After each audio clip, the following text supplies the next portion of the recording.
welcome to the MindShift podcast. How you doing today, my friend? I am doing well. Thanks for having me, Darrell.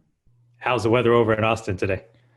It is extremely hot. It is like 90 something degrees outside, but nice. Nice and sunny All though. right. All right. So here in Vegas, we got you beat. I think it's just going to be 81 today or something like that. So Oh well.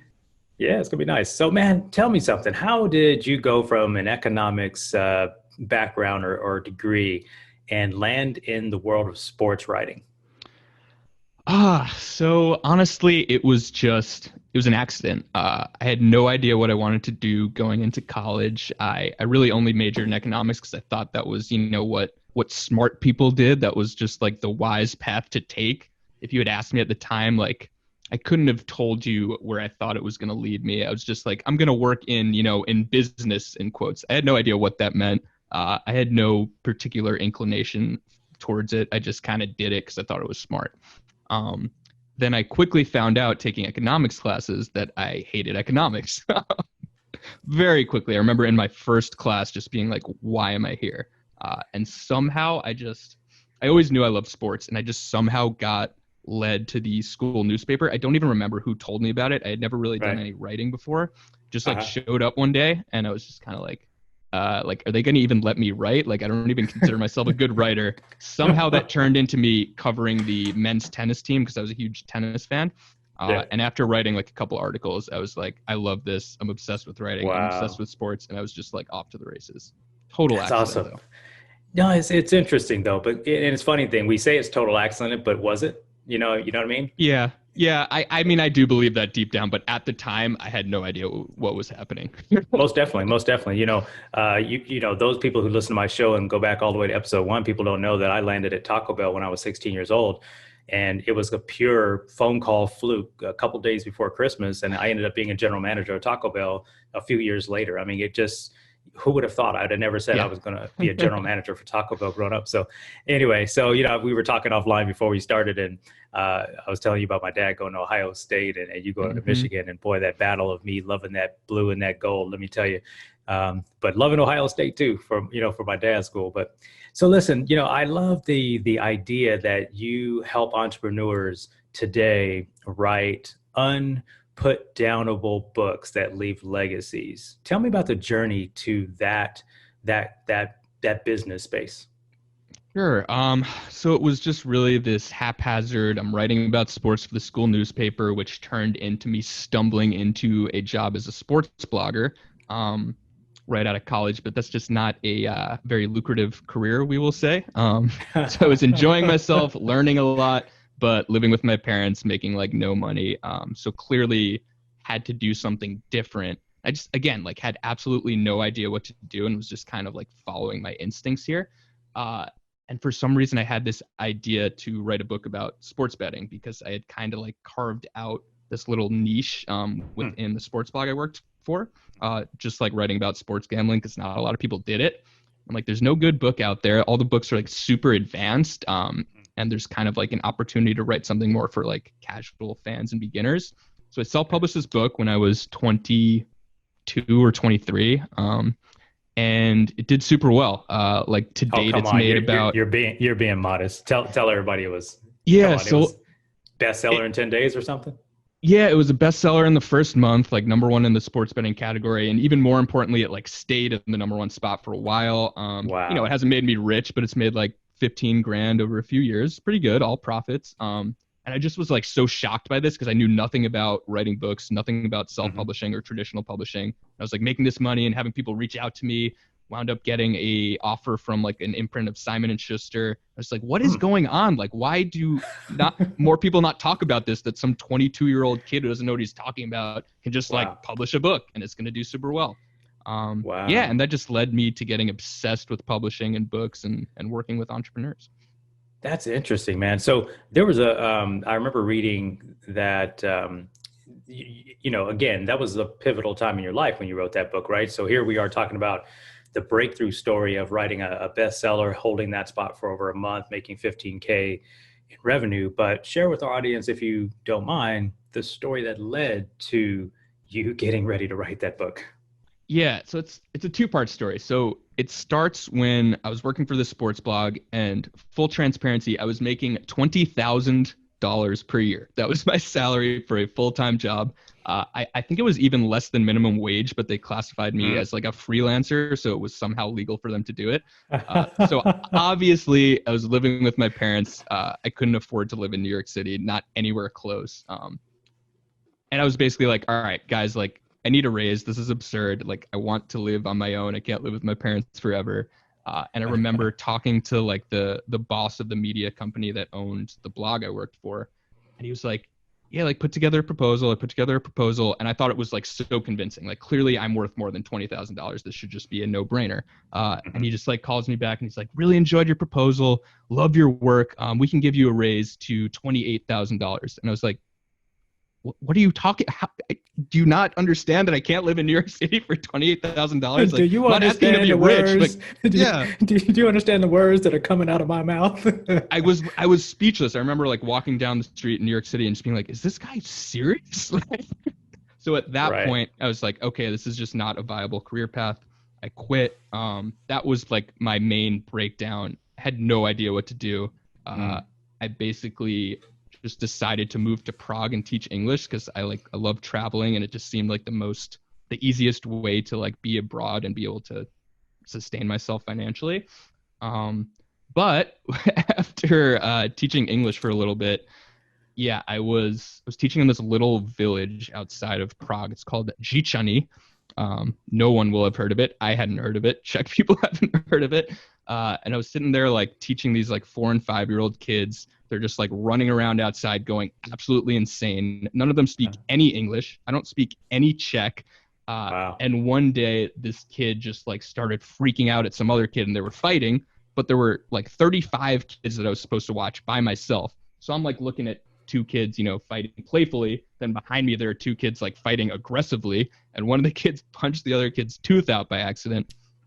And basically, long story short, his mom came in, was like screaming at me in her mediocre English and blaming the whole thing on me.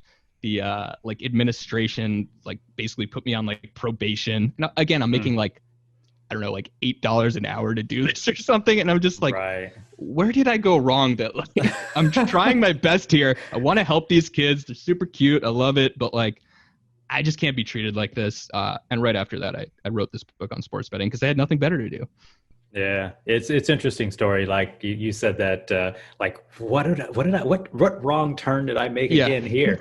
Yeah, no, it's interesting though, because I think that, whenever we go through these life's ups and downs, it's almost interesting when you look back in hindsight, how pivotal those moments were and how impactful they were, because they actually were stair steps or pebbles along the pathway of where you land today. And who's to say that today is where your final destiny is? But yeah, it's an interesting story. Like, I think I talk to all my guests and we always talk about these little breakdown stories and how like weirdly frustrating they were when they happened. And then you look back and you're like, but what if I hadn't gone over there? Like, I might not have ever written that first book. Right. So tell me something. What's a lot of experts out here in the world today, right? I talk to them all the time on my shows and my network and my mastermind groups. What is it about entrepreneurs who have great experience and life experience and skills and expertise?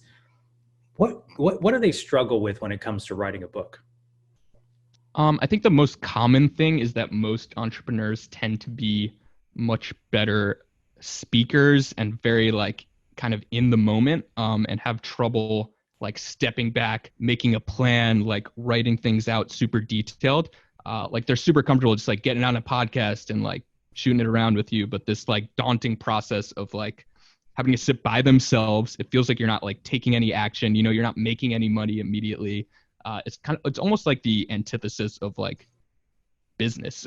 Like everything entrepreneurial. Yeah. Like in the process, I mean, after the fact, yes, it's your book essentially is a business, but while you're doing it, it just feels so foreign. Yeah. And it's actually interesting because, you're calling me out, right? Because you and I, when we first got connected, started talking, I started telling you, I said, hey, Matt, problem with me is when I see that white screen, I don't know what it is, but it's like there's this burden there. But it is interesting, like you said, the book becomes a business as time goes on, whether that's a business of introduction and a business card, or a business of becoming, quote unquote, a New York Times, or one of these bigger bestsellers that get these big book deals. but it's interesting because I think the medium of a book is important because, as no one can see behind my virtual background in this particular episode, but I have a bookcase behind me and it's actually undersized for the amount of books I have, but that's, I've just been lazy. We really enjoy books. Like those people who are leaders are typically readers. And so what do you say to the individual that is that entrepreneur who is typically the driver and wants to see some now result, right? How do you coach them through it? Because you're a coach and you're a ghostwriter as well. We'll come to the ghostwriting part in a little bit. What do you say to that entrepreneur when you're coaching them? I tell them that they have the absolute perfect mindset already to write a successful book. And honestly, the way people do it traditionally is the wrong way. And they just get intimidated because everyone's doing it the wrong way. And they should really do it the way that their instincts are telling them, which is to basically to build an audience and potentially a business as you write. So there's this, there's just this idea that writing a book means you have to go in the woods for 6 years and not talk to anyone and make no money and do nothing. And it's idiotic because if you do that, the chances of you waking up after that year or 6 years or however long it takes you and actually make money and make an impact are so slim because you have no validation. People need to treat a book the same way you should treat a startup, which is validating your idea as soon as possible, getting ideally a paying customer, but at the very least, just readers who are promising to buy your book, and just building an audience as you write, selling either your existing products and services as you build this audience, or selling new ones that could be built off of your book. So online courses, consulting, speaking, all that stuff. So That's just embrace the entrepreneurial mindset while you write the book. That's an interesting take on it. So you're saying, if I'm not misunderstanding you, you're saying take more of an MVP approach. Yes. And so walk us through that a little bit. So MVP, I kind of get it. You said startup. Don't try to write this whole thing, but start breaking it off in chunks. Talk a little bit about two things. You said this startup mentality, but then also talk about building the audience. Can you talk us down both of those paths? Sure. So, the most people who come to me just are so stuck in the clouds and they're I have these 3 huge ideas. Which one's the best? And I'm honestly, all 3 of those sound pretty good, but I cannot tell you which one is the best until you test them in front of your audience. So take these huge 3 big ideas, break them down into the smallest possible way you can test them. So a 500-word story or article or idea. Write 3 of them on, your blog, on your LinkedIn, your email list, your Twitter, your Instagram, wherever. Just see how people react, see which one has the most emotional interest behind it, the most follow-up questions. And then that's a very good sign that that's probably the idea you want to pursue, as long as it feels right to you as well. Wow, that's interesting. So you're almost saying take a blogging standpoint. You don't even have to write a 2,000 or 3,000 word manifest, right? You're just saying, put some concepts down, 500, 600, 700 words, test those out on your social media channels where you've already got an audience. See what resonates, gets comments, gets feedback, gets engagement, as I like to say in the digital marketing space. Engagement leads to the money, right? That's interesting. So what if someone is an expert offline? I come across companies I coach and advise on a regular basis. They've built great businesses offline. They haven't yet started their online journey as of yet. And what that means is they probably have the profiles, but they haven't aggressively built a big following. And I think there's a misunderstanding or a belief that you have to have, some mega couple 100,000 or million person following to sell a book. What would you say to the person who has yet to build an online following as it relates to that strategy in terms of testing the waters? First, I'd say just don't be discouraged because you'll be building it through this process. But just in terms of tactics, how to start, so for my first book, I did have a little bit of an audience when I tested it because I was writing for this blog and I was able to just kind of post a snippet to see if people were interested and people were already reading. But for my second book, which is about self-publishing, I had absolutely no audience, literally 0 people, had no one on Twitter, Facebook, anything, because it was a new niche I was getting into. So what I did was I just found a Facebook group that related people were in. And instead of posting an article on my website, because I didn't have one, I just posted it in the Facebook group. And so stop right there. For everybody listening, I want you to go back to Matt. Let's rewind what you just said. You said you posted it in Facebook because you didn't have a website. All right. So the lesson here, everybody who's listening, I say this 1,000 times to all my clients, whether people stop trying to be perfect Yep. and make excuses because I need to wait until I got the logo and I got to wait until I got the website. You don't do that. Done is better than perfect. Continue, Matt. That's an excellent point. Yeah, I could not agree more. Thank you for preaching that. Yeah, so I just, within a day, I had like, I don't know, it was like 97 likes or something and like 100 comments, and people were just like, oh my God, I love your story so much. And they had all these follow-up questions. I'm like, okay, clearly there is a book in here. And I actually like kind of made some mistakes. I didn't like link to an email list or like get anyone's contact information, which of course is the best way to do it. Yeah, I didn't know what I was doing at the time, but I did reach out to people individually. I like went back and forth and emailed with people, asked them what other questions they had, and all that feedback became the book, basically. I'm so glad you tell that story. I think in theory, the words that I just said, and a lot of people don't realize that everyone who has done something great did something once a little less than perfect, and there's some quote out there. I don't want to try to figure it out, but everything that is really good today was once really bad, or just really average. And that's the idea of just getting something done. So I love the idea, right? So you're saying, don't try to write the whole book right away. Write parts of what you think might be the book in micro format, blog style, get them out there, look for your feedback, look for your comments. Likely your audience will tell you some areas they'd like to either know about or what they thought grabbed them. Such a good idea. Such a good idea. So for the person who is, really, I talked to you and I was transparent. I'm like, Matt, look, the blank screen gets me. I'd be really better off if I could speak my book. And you said something back to me, and which is still the most intriguing thought for me, which is talk to us about the idea of someone using their speech or speaking. What does that process look like? Because it's just it's for like you said earlier, it's natural for me. How does someone go about that process if they're more naturally a speaker? Sure.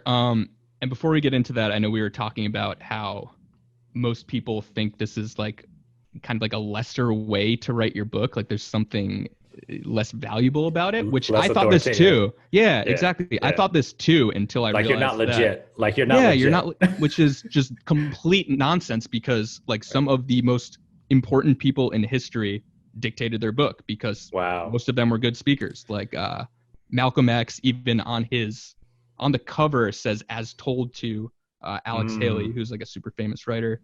Socrates never wrote anything down in his entire life. His students wrote all of his books. One of even like recently, David Goggins is probably like the biggest smash hit. Yeah, he dictated his book. He dictated his book. Wow. Yeah, I mean, worked out with so his many people. Yeah, he's amazing and he's incredible. But he couldn't have written it himself because he's more of a natural speaker. Interesting. Okay, so what's the process like? What does someone do if they want to go down that endeavor? Two ways to do it. One, hire a ghostwriter. I do this for some people, and essentially I just interview you. I get a transcript of everything you say, and I just go through paragraph by paragraph and just rewrite everything to make sure it sounds as good and clear as possible. If you want to do it yourself. How do you build the interview? Just out of curiosity, how would you build the interview if someone hires you to do that process? How do you build the interview? Do you spend, weeks or a month or, back researching them, or how do you build the interview? So there's like I would say usually a 5 to 10 hour process before I'm building the interview, which is just kind of you word vomiting like what you think the book might be about. You don't have to have any clarity on it. It's just like, I kind of think I have this idea about marketing and then this idea about my son and then this and that. And you just kind of word vomit it. We talk it through. We think like, okay, like who are you really writing for? What's the point of this idea? Yada, yada, yada. And just kind of get a little more clear on who it's for and what you're trying to get out of it. Once we've gotten that, then again, it's another like word vomit, like, okay, what are all of the possible ideas you have related to this big idea? Then just kind of bottle that up into an outline. And that's like the hardest part is just getting me interviewing you to turn your ideas into like a step-by-step outline. So every single like idea and story you're going to tell. And then at that point, the interviewing is easy because I just go, tell me that story about, from 1997 with your dad or whatever. Now we're just walking it back in order. Yeah, and then it's super Yeah. easy. And just if I Right. feel like you're holding something back, it's like, tell me more about that, or what? But what Yeah. about this? What did he really say? Gotcha. Gotcha. No, it's intriguing. I think more and more experts, coaches, authors, or sorry, experts, coaches, speakers, consultants, I talk to anywhere from 100 to 200 of those kinds of companies every year in my agency, and they're petrified because digital is confusing to them, but they really know their stuff. I mean, they're absolutely certain that they're like the smartest person on the planet for what they do. I say that they are living in their superpower, and they just don't know how to go to the next level with, Yeah. and today now we're in an interesting world, right? Where those people that are speaking may need to be looking at different styles of revenue sources, right? Because of the Hmm. new world that we're living in right now. So, very interesting and intriguing. So that option's there, or the writers there. So, tell me, you have mentioned, and I've seen it in your some of your work, that there are two real key requirements to someone writing a book.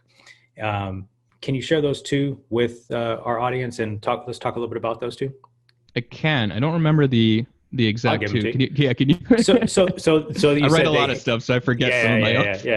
So frameworks. you said that they have to have something to say that Right, someone right. cares about, right? Yes. So that's like the first one. The second one was they've got to care enough to go through Yes. the hard work, one way or the other, right, of writing the book in probably one of the ways.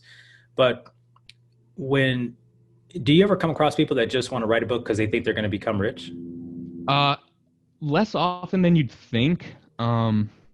Honestly, most people I talk to, and part of that is just because like I tend to be very transparent with people and honest. And I think I turn off the people that want that because I tell them to step back, and I'm like, actually, that's not Right, really how it works. right, In right. general, people are too scared and too unconfident, and I have to talk them up and be like, your ideas are much better than you think. Yeah, it's so funny. We somehow we'll leave one space of expertise, get into another place of, and all of a sudden we think we're an imposter. Exactly. Like Yeah, you, for example, you have yeah, a yeah. lot I of knew you were fear gonna call about me writing a out. book, and I knew you were gonna it's a call me out. no-brainer. Like it may not be a priority for you because you're doing a ton of Right. other stuff, but Yeah, if you wanted to do it, I mean, it's a no-brainer. You absolutely could, 100%. yeah. I appreciate that. Thanks for boosting up my ego on that. Yeah. So It's listen, true though. It's true. you've got a process, right? You own a company. Plata, how do you say the name of your company? Platypus Publishing. It's Oh, it very is difficult Platypus. to Okay. say. Yeah, so let's talk our audience through sort of your framework, because I think, I personally love frameworks. I love recipes. I'm a cook. In my off time, I'm not a chef. There's a difference. I Yeah. say that all the time, but I'm very fascinated by recipes and frameworks, and I do everything in that. I think of things of that nature. I played sports, so there's playbooks. Um, you've got a playbook and a framework for how you help companies and authors, aspiring authors, do this. Talk a little bit about your framework. Sure. So it always starts with why are you doing this? Because it goes back to what you're just saying. If your goal is to make a ton of money on it, it's possible, but it's extremely unlikely you're going to sell enough books to make money on it directly. So you're going to need some sort of essentially business plan to sell something else. And that's fine. If that's why you want to do it, it's okay, but you have to be super intentional about that up front because what most people do is just say, I'm so smart, my book's going to sell 1 million copies, and then it sells Right. 100. And then they're upset. And if they're working with me, they're going to be really They're upset because I let them do suicidal. this. Yeah, Right. exactly. And then other people have the opposite approach, which is just like, you know what? Honestly, my business is doing super well. I don't need the money for it. I just want to reach more people, or, I want to tell my story to impact a certain type of person, or it's something Yeah. just like emotional and personal. And that's awesome too, because I mean, if that's your goal, then I can pretty much guarantee you're going to succeed if you wind up writing a good book. Yeah. And then just once you are clear on what your number one goal is, like then we can reverse engineer like what's the best way to get you there. So Mm. I'd say just like auditing your life and career and business. So just going through like generally if you're writing like informational nonfiction, like most of the people I work with, you're writing to like one of 3 different avatars, I say, which is like you're writing to your past self, you're writing to your current self, or you're writing to your future self. For most people, it's going to be their past self saying, relating to a person like them and teaching them how to overcome some sort of problem, right? Like, again, it's very similar to a business, just helping someone overcome a problem through stories and ideas.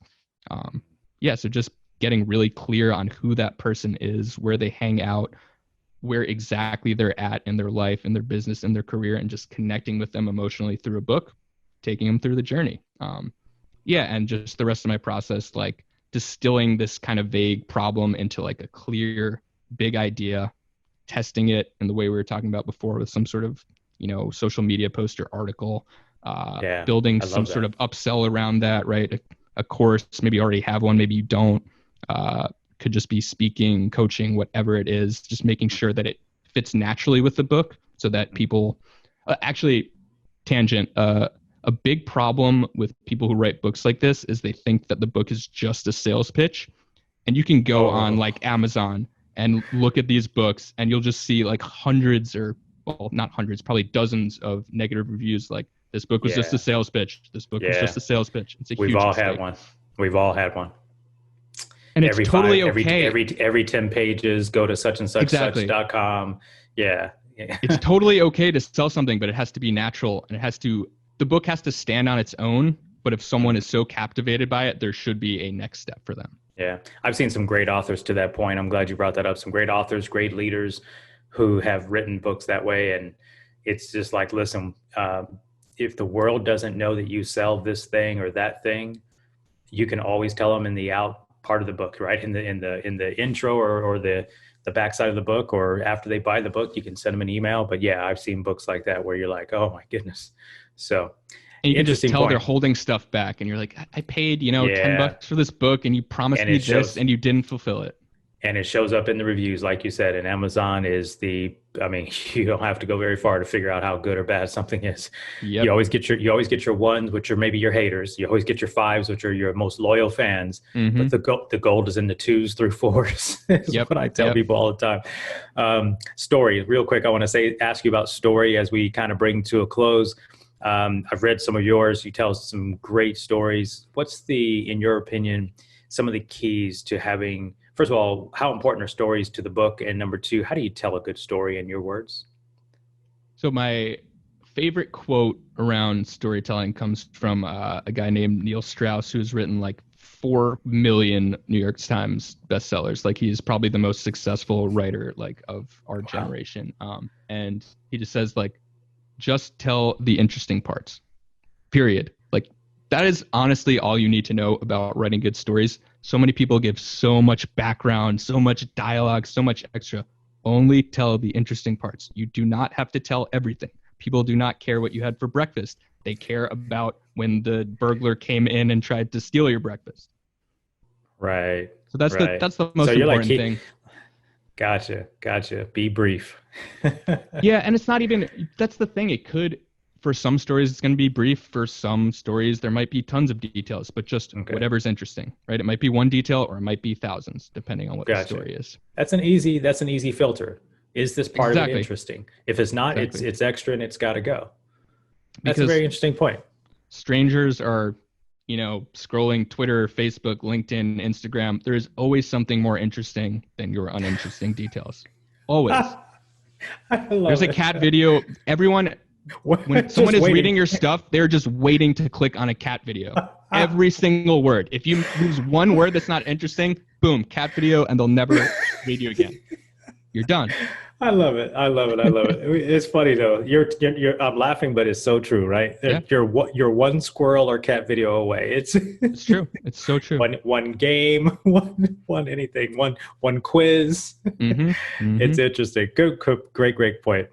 Matt, we could talk here all day, man. I love talking to experts who really know their stuff and bring an angle of thinking to what they do. And tell our audience, how they can connect with you online and social media. And if they are listening to this and they're like, hey, I do need to take this book thing to the next level. I might need some coaching or some help with this, or maybe even they want to speak their book out and have you work with them in that format. Tell people how they can work with you, how they can find you. Sure. So the easiest way to do it, if this fired you up and you're like, even if you're at that point where you're like, I don't really know if I have a book in me, the answer is you probably do, but you might not believe me yet. I have a 5-day totally free email course. It's called No Idea to Chapter 1. Basically just takes you through the process I was talking about, taking these kind of vague ideas, helping you test them, whether you have an audience or not, and seeing what happens. So to get that, just go to platypusbooks.com/mindshift, like this podcast. So nice. PLATYPUS books. We'll get Apologize if you can't spell it. I can barely do it. Yeah, we'll get it linked up in the show notes. Really appreciate the offer. So the 5-day little mini course is called No Idea to Chapter 1. I like it. No idea to Chapter 1. That's cool. No, I think that's a really interesting part because I still think about that blank screen. I can vision it like right now. Open up Google Docs and I can see a blank screen pretty quickly. But Matt, thank you for being on the show today, man. It was a pleasure connecting with you on LinkedIn, getting to know your background and your journey. Some of the route you've taken through the sports route, I connected with very closely. Haven't been a major sports fan for my entire life. So very glad we had a chance to chat today. Keep up the great work and helping entrepreneurs write unputdownable books that leave legacies. Thank you so much, Darrell, and everyone for listening. Appreciate it. Hey, thank you for listening to the MindShift podcast today. Listen, don't be a stranger. Reach out, connect with me on social media. Let me know what you're thinking about the show, what you think about these episodes. You can find me pretty much at Mr. Darrell Evans almost everywhere on social media. I look forward to chatting with you then. Bye for now.